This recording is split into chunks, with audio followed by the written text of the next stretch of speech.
Hello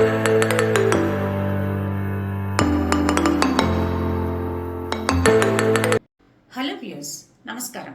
welcome to లాడస్కు channel. ఈ మధ్య చాలామంది అడుగుతున్నటువంటి ప్రశ్న ఏంటంటే, ఒకసారి తిరస్కరించినటువంటి వారసత్వ ఆస్తిలో భాగాన్ని మళ్ళీ తిరిగి పొందొచ్చా అనే ప్రశ్న అడుగుతుంది. ఏదైనా ఒక ఆస్తిని మనం తిరస్కరించాము, రిటర్న్గా రాసాము అంటే దానికి మీనింగ్ ఏంటి అంటే, అది మన జీవిత కాలంలో ఆ ఆస్తిని మళ్ళీ తిరిగి పొందే హక్కు మనకి ఉండదు అనేది గుర్తుపెట్టుకోవాలి. మళ్ళీ దాన్ని తిరిగి పొందాలి అంటే చాలా న్యాయపరమైనటువంటి సమస్యలు చాలా వస్తాయన్నమాట. అంటే ఎన్ఓసి ఇవ్వచ్చు. రెండోది డిక్లరేషన్, నాకు ఈ ఆస్తి వద్దు అంటూ, లేదా రెలింక్విష్ చేయొచ్చు. ఈ ఆస్తితో నాకు ఎటువంటి సంబంధము లేదు, నాకు కానీ నా వారసులకు కానీ ఈ ఆస్తితో ఎటువంటి సంబంధం లేదు, మేము ఎవరం క్లెయిమ్ చేయము అని చెప్పి ఒక రిలింక్విష్మెంట్ డీడ్ రాయొచ్చు. వీటిలో ఏ రకంగా అయినా కూడా తిరస్కరించవచ్చు. అయితే పాత కాలంలో మామూలుగా ఏదైనా ఒక పంపకాలు జరిగినప్పుడు కుటుంబంలో అది ఏది రిటర్న్గా ఉండేది కాదు, ఓరల్ పార్టిషన్ అనేది జరిగేది. పంపకాలు అన్ని ఓరల్గా జరిగిపోయేవి అనమాట. అయితే ఆ టైంలో జరిగినటువంటి ఓరల్గా జరిగినటువంటి పంపకాలు కూడా వాటికి కూడా వ్యాలిడిటీ ఉంటుంది. కానీ తర్వాత కాలంలో అది గ్రాడ్యువల్గా ప్రతి పంపకాన్ని కూడా రిటర్న్గా రాసుకోవడం అనేది జరుగుతోంది. అయితే ఈ రిటర్న్గా రాసుకునేటప్పుడు కూడా కుటుంబంలో కుటుంబ పెద్ద, మిగతా వాళ్ళందరూ, కుటుంబ సభ్యులందరూ, ఆడపిల్లలు మగపిల్లలు అందరూ కూర్చొని వాళ్ళకి ఎవరెవరికి ఎంతెంత భాగం వచ్చింది, ఏ ప్లేస్లో వచ్చింది, దాని హద్దులేంటి, ఇవన్నీ మొత్తం డీటెయిల్స్ అన్ని రాసుకొని పంపకాలు చేసుకుంటారు. దాన్ని ఫ్యామిలీ సెటిల్మెంట్ అంటారు.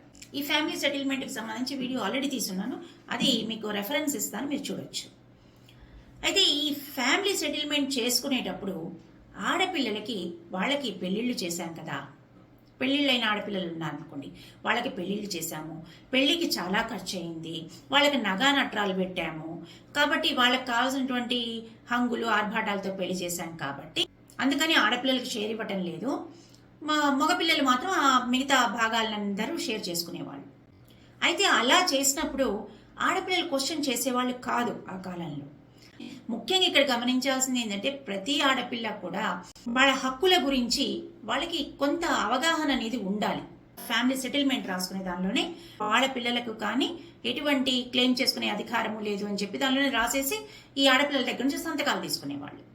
తర్వాత మళ్ళీ దాన్ని క్లెయిమ్ చేయాలి, నా భాగం నాకు రావాలి అని చెప్పి క్లెయిమ్ చేయాలంటే చట్టపరంగా కొన్ని సమస్యలు ఎదుర్కోవాల్సిన పరిస్థితి ఉంటుంది. మన హిందూ సక్సెషన్ యాక్ట్లో 2005లో జరిగిన అమెండ్మెంట్ ప్రకారము ఆడవారికి పెళ్లితో నిమిత్తం లేకుండా వారసత్వ ఆస్తిలో హక్కులు ఉంటాయి అని చెప్పిన దగ్గర నుంచి ఆడపిల్లలు ఏం చేస్తున్నారంటే, వీళ్ళు చెప్పిన సలహాలని బేస్ చేసుకొని ఇమ్మీడియట్గా కేసులు వేయడం, పార్టిషన్ సూట్లు వేయడం మొదలుపెట్టారు. మా అన్నదమ్ములు మోసం చేశారని, మాకు దక్కకుండా ఆస్తిని వాళ్లే తిన్నారని, ఎటువంటి షేర్ ఇవ్వలేదు అని చెప్పి అన్నదమ్ముల మీద కేసులు, పార్టిషన్ సూట్లు వేయడం మొదలుపెట్టారు. 70-80 ఏళ్ళు వచ్చిన వాళ్ళు కూడా ఆడవాళ్ళు వాళ్ళ అన్నదమ్ముల మీద కేసులు వేస్తున్నారు. అందరికీ నేను చెప్పే ఒక సలహా ఏంటంటే, ఏదైనా కేసులు చట్టపరంగా పోరాటాలు చేసే బదులు ఒక సామరస్య ధోరణిలో, స్నేహభావంతో, కుటుంబంలో సామరస్య ధోరణితో పరిష్కారాలు చేసుకోవడం, సమస్యలు పరిష్కరించుకోవడం ఉత్తమ మార్గం.